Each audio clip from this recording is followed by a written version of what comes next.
Good evening. Thank you for joining us for this special edition of Political Radar.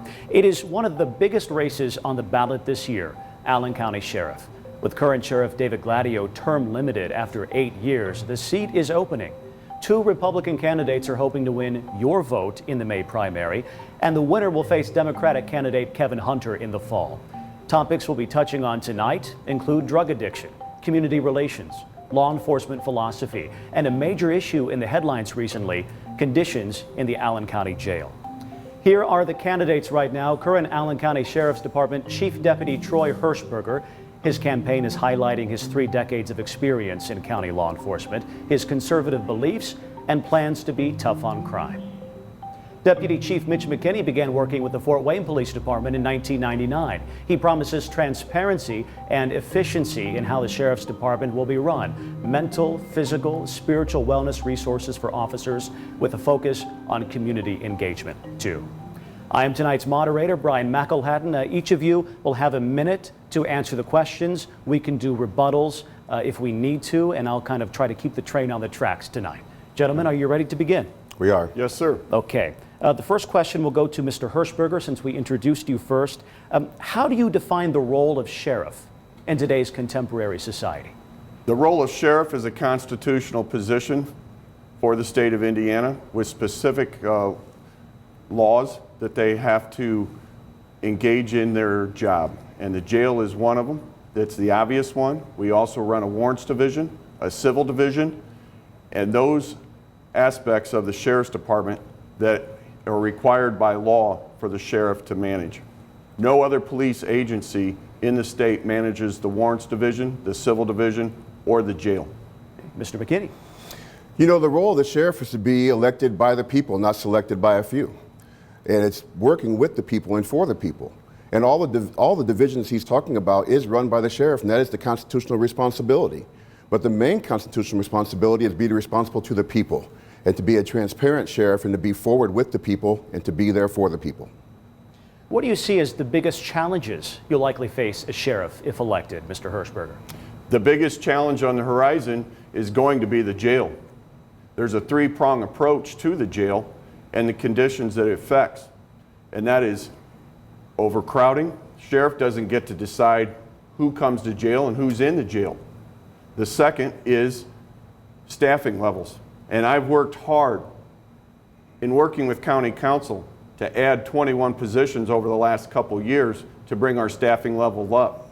I've also created a personnel division full-time that works daily in the hiring process to keep our jail staffed.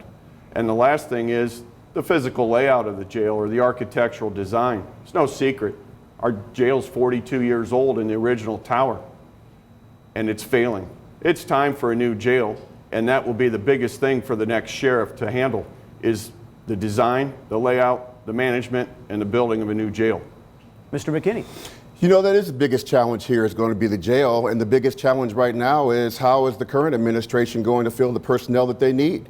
They have 145 slotted budgeted spots for personnel, and the full-time staff can't even fill that. There's 15 spots that haven't even been touched that are left open in the budget right now. The current lawsuit says that they have to have 175 dedicated staff, and we can't even reach 145 right now. So the number one thing is the employee base. At the Fort Wayne Police Department, I created a recruitment team. Officers that are on the street to recruit people all the time, where they are, where they see them. So full-time when they're doing their job, they've committed themselves a little bit extra to be in the community to look for people who would make better law enforcement officers. The same can happen for confinement. And so 661 people applied for our department. We have 38 people in our academy right now to augment our police department. You have to make confinement a career. We know we need a new jail. We're going to have a new jail, and we'll do the best we can to make sure that happens for Allen County. So a follow-up then, would you take what you've done with Fort Wayne Police and bring that over to the Sheriff's Department if you were to be elected? Absolutely, because you bring that over to the Sheriff's Department, you make confinement a career, and you show people how you sell Allen County. You bring people to Allen County to live, to church, to school, and you show them where that is a great career to have. Mr. Hershberger, do you agree? To a certain extent. With our staff in the jail, we started an inside-out approach. Yes, we have lowered the age from 21 to 18 to come to work, at the jail. And what we are doing is going after the young adults, the young men, the young women to come into the jail to make it a career. But we take it one step further. We utilize our jail staff, if they so desire to get into law enforcement and become a police officer, we promote only from our working staff to the ranks of police officer. And by doing so, we are staffed on our police department. We are like every other employer in the community. We have to find the right employees that are going to work and be able to succeed in that environment. It is a struggle to find the right good candidate, just like any other employer in this community. The Black Lives Matter moment and calls for social justice from others have highlighted a distrust that communities of color often have with police. Do you perceive that as a problem here in Allen County? And if so, what would you do about it? How would you build that trust with those communities as sheriff, Mr. Hershberger? We build that trust through community relations on the sheriff's department. Good community relationships begin with our youth. And we have community resource officers that we have put out into the community who work in Huntertown, Leo Cedarville, and Grable. In addition to that, we have built our school resource officer program from 3 to 12. We are in every school district in the county. We're in Southwest Allen, East Allen County Schools, Northwest Allen County Schools, and we're even in Canterbury School. We utilize those officers to bridge that gap with the youth. We use those officers, they become teachers, mentors, security, coaches, friends. They are there to keep our schools safe. But do you feel there's a distrust between communities of color and the sheriff's department? There will always be some feeling of distrust if you feel you've been wronged. We will always meet that head on, and I will ensure that everybody knows what we're doing. Mr. McKinney, do you perceive that distrust, and what would you do about it as sheriff? The same that I'm doing about it as the deputy chief of Southeast Fort Wayne. You go to where people are and you meet them where they are. During civil unrest, I was one of the only officers that had boots on the ground after we had these incidents in Fort Wayne, Indiana, to meet people where they are, to be with people of color. All of the things that my opponent are talking about, he's not talking about people of color. He's talking about people in outlying areas, and he's not addressing straight to with people of color. I've talked to people that have distrust with law enforcement, but you have to bring people back to the facts that are Fort Wayne, Indiana. And here in Fort Wayne, Indiana, we've worked very well with our community to make sure that we're working with people where they are and in their neighborhoods. It's been important to take those front porches back, to go sit on the porch and talk to them about what's happening where they live, not in the outskirts, not anywhere else, where they are. And it applies for all different neighborhoods and all the schools. And as the Director of Community Relations, I'll continue to do that with my school resource officers, multicultural liaisons, and our effects that we work with Boys and Girls Club especially. I want to talk to you about changes in the prosecutor's office coinciding with the change in the sheriff's department. Karen Richards, as you know, is retiring after decades in the office. How would you assess the performance of the prosecutor's office, and how do you think that relationship would move forward under your leadership at the sheriff's department if elected, Mr. Hershberger? The relationship with the prosecutor's office has been ongoing and long-term over my career.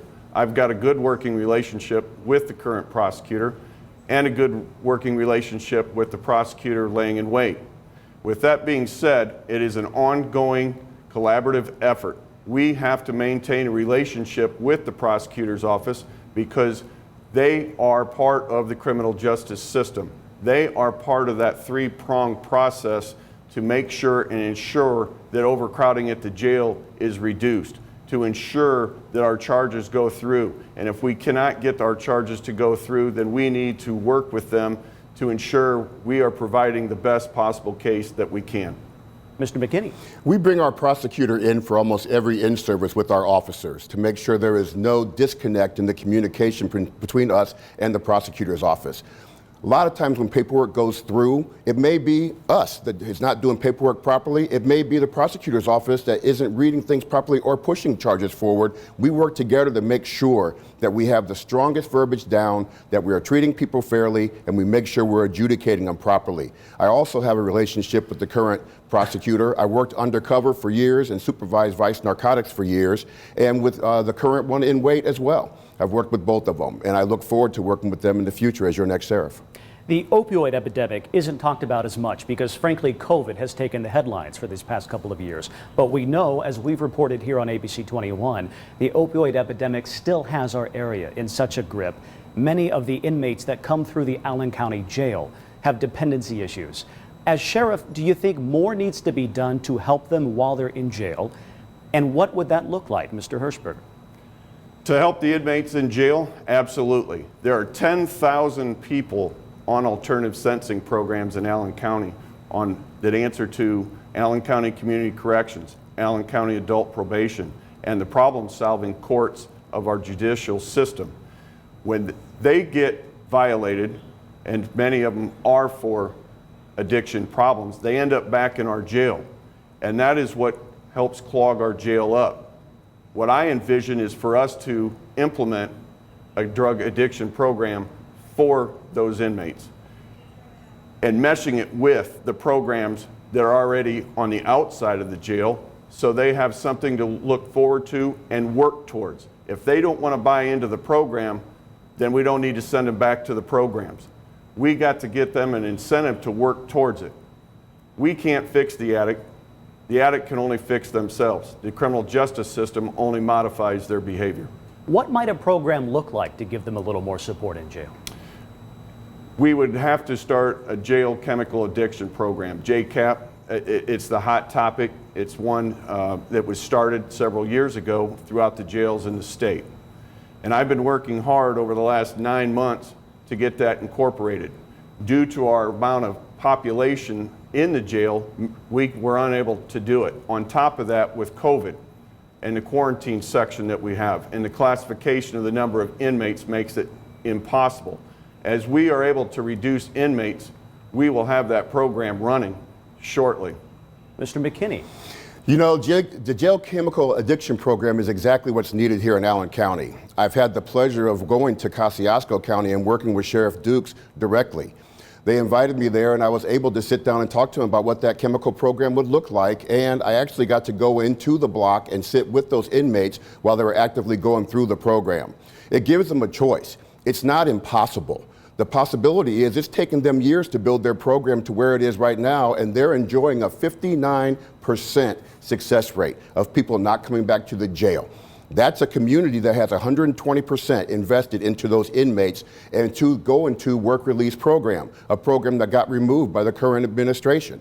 So they graduate from jail chemical addiction program, go out into work release to the community that's been in the jails, helping them to learn the skills they need to come out into the community. So if the word impossible is being used by the current administration, what do you think is going to happen if that administration continues? Do you care for a rebuttal, Mr. Hershberger? I didn't say it was impossible. I said it was difficult and impossible to do and implement because there just wasn't room. When you're 150 inmates over capacity, you do not have the room to clear out a block specifically for the 15 people to work in that program. You cannot mix the naysayers in with the people who want change and want to accept change. I want to ask you this because you've led me to this topic.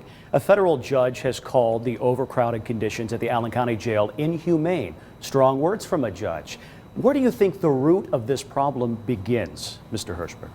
As I said earlier, there's three components to the issues at the jail, and that's the overcrowding is the number one. And we have to work collaboratively together because, as I said, the sheriff, we do not dictate who comes to the jail. We do not dictate who remains in the jail. The second thing is staffing. We have to maintain our staffing levels. And yes, we are staffed at 125 people right now, and we have room to go. But I worked on getting those positions in the jail, and we will get to the staffing levels that we need. And thirdly, it's the architectural design. The jail's 42 years old, and it's been added on to several times. This isn't the first time there's been issues of overcrowding. It happens from time to time, and we have to deal with that fallout as the Sheriff's Department. Mr. McKinney, inhumane conditions, the words from the judge, where does this problem begin? You know, again, it begins with not having enough staff to watch the prisoners that are there. They're tired, they're overworked, but they show up every day because if one jailer doesn't show up, they're leaving another jailer hanging and not able to do the job. What I've done from the Fort Wayne Police Department is to make sure that our people aren't out overloading the jail. There are times when they go out to do, maybe they're going out doing a certain arrest function to come through, and that ties up the lockup facility. You don't want to tie up the lockup facility because that just puts a strain on the current employees as well. So we want to make sure that we're working as a team. City and county government can work together, and we can make sure those things happen. When it comes to the conditions, when you're respecting people, they'll respect where they are, and the prisoners deserve respect as well. But we've got to build up that employee base to make sure we have the people that can make that facility run properly. And let's go deeper into this now. The jail, as you mentioned, is going on 4 decades old. As sheriff, you would be overseeing a new jail that would come to Allen County. In your mind, what does a modern jail need to look like here, Mr. Hershberger? A modern jail is a pod system. And what that pod system is taking the old block concept that went up. You can build a pod system up or you can build it out. Ideally, it's to be built out. A pod system then is you take a certain number of inmates, it's usually about 200 to 250, and they sit in one pod. And you continue the pods based upon the number that you need in the future. Everything you do is inside the pod. Everything comes to that pod. You are not moving the prisoner around. So the safety and security of the building is that much better. In addition, it also puts all the infrastructure in behind. So there are no problems with flooding cells and that kind of thing. It can all be worked from the backside without going into the secure environment. Mr. McKinney. That's exactly right. A pod system is exactly what's been needed in Allen County for decades. When you look at places like Porter County, you go to Elkhart County, you look at those facilities, when a jailer can walk into the facility and have eyes on the entire facility without climbing into an elevator, without having to move around that way, it makes safety better for the employee, and the employee has to be number one. If the employees aren't well, they're not going to run a system well. If you have to lock down one pod, you don't have to lock down the whole facility, and you can also use the pod systems for medical treatment, for schooling, for jail chemical addiction programs. That's the way you can utilize a pod system. And because we have a new jail coming in, that can come in stages. It doesn't have to come in with all 1,500 beds we're talking about, all $300 million. You know, bring it in stages for what we need and then add to it as we need to because the money is going to be the same. That's exactly how we should work that in Allen County and use taxpayer dollars wisely. All right, we've talked about the jail, we've talked about drug addiction, we've talked about community relations. The last question here is about your law enforcement philosophy, specifically incarceration. Do you believe incarceration is primarily a form of punishment or a form of rehabilitation, Mr. Hershberger? It could be both. My law enforcement philosophy, though, is to hold people accountable for crime, specifically keeping our neighborhoods safe and going after drugs. Drugs fuel crime. And if we do not help stop the drugs coming into our community, we cannot help fix the problem with the addiction. We need to stop the drugs or make it difficult to come into our community. Once we get them in the system, then prison, it can help rehabilitate them. The county jail is initially just set up to be a temporary holding facility. It wasn't program-based, but that's where we will not need to start with a jail chemical addiction program to begin some of that. That is where the county jails have transitioned now for the future, to work with some of the addiction problems as well as the mental health issues that are out there today. Mr. McKinney. You know, there's places like the Mom of an Addict, Fort Wayne Recovery Cafe, Bare Knuckles Recovery. They're standing outside of our jail door right now to help people that are circulating back out into the community. We worked really hard with our vice narcotics. We've recovered record amounts of narcotics. I worked as an undercover detective. I worked as a highway interdiction detective. I know what it's like to be inside of those houses and see the destitute that has hit Allen County. We have to attack our fentanyl issue. That's the biggest epidemic we have going right now. And if we utilize these resources outside of the jail, we can start preventing people from coming into the jail and taking those first steps into recovery. Once they get into the jail, that's exactly right. The sheriff has the duty to hold people in jail. We're not the judge and jury for those people. We hold them there, give them the basic human needs they need before they go in front of a judge, and then they get adjudicated. So we have to work very hard to make sure that we're taking care of people where they are, that when they come into our hands, we're caring for them until they can go in front of a judge and have their constitutional rights as well. Gentlemen, I want to thank you for this debate. I hope our viewers were able to see some differences and some similarities among you. This is such an important part of the democratic process. It went by fast, but I appreciate you both for being here. Thank you, Brian. Thank you, Brian. I appreciate. Sure, thank you. All right, we are going to have more on this program coming up. When we return, we sit down with Kevin Hunter, the Democratic candidate for sheriff. What he says sets him apart from the Republican competition. Hear from him in just a few moments. He's worked over 30 years with the Fort Wayne Police Department, most recently as captain of vice and narcotics.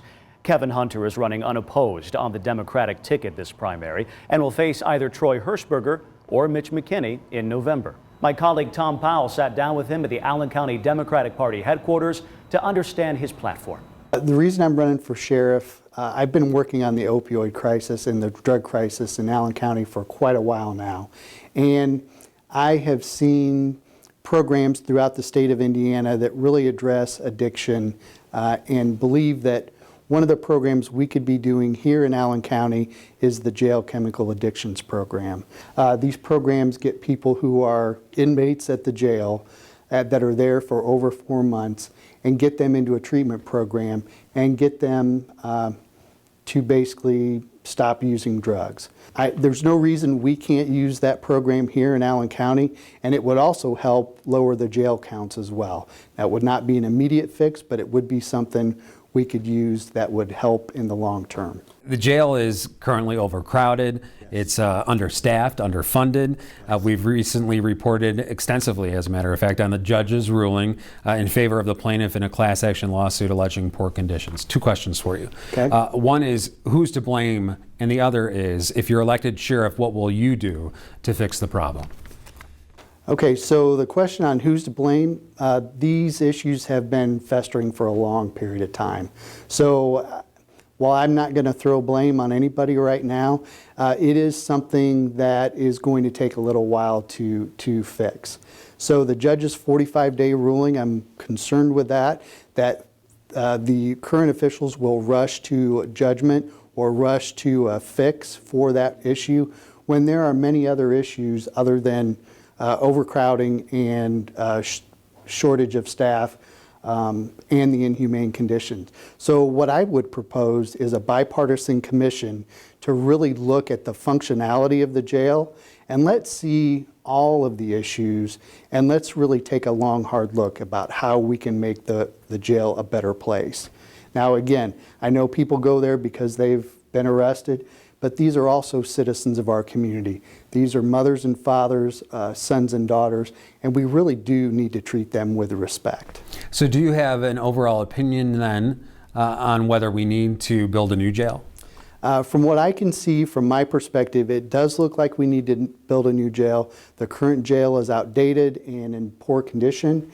A new jail would also help that we could create a JCAP program, a specific area to set aside for that, and also better mental health treatment for people who have mental health issues inside the jail. So separating them from the other inmates and making sure they're getting the treatments that they need is really something I'm very focused on. Something that you said caught my attention, and you said you don't want them to rush to a fix. What particularly are you worried about? Well, so a 45-day ruling and having to do something within 45 days, my hope is that all these things are just not short-term fixes but long-term fixes overall. Again, a JCAP program would be one of those long-term steps that we could take that would lower the jail overcrowding and help people in our community get treatment. You're not going after the sheriff right now or the department. Are there things that need to change and that you think they're doing wrong, or do you think that you would just take it to the next step? Well, certainly I would take things to the next level, but I will say the current system of how the sheriff has been elected has been going on for quite some time. So the sheriff gets elected, they typically do a two-term limit, so 8 years, and then the chief deputy goes. So it's been like that for quite some time.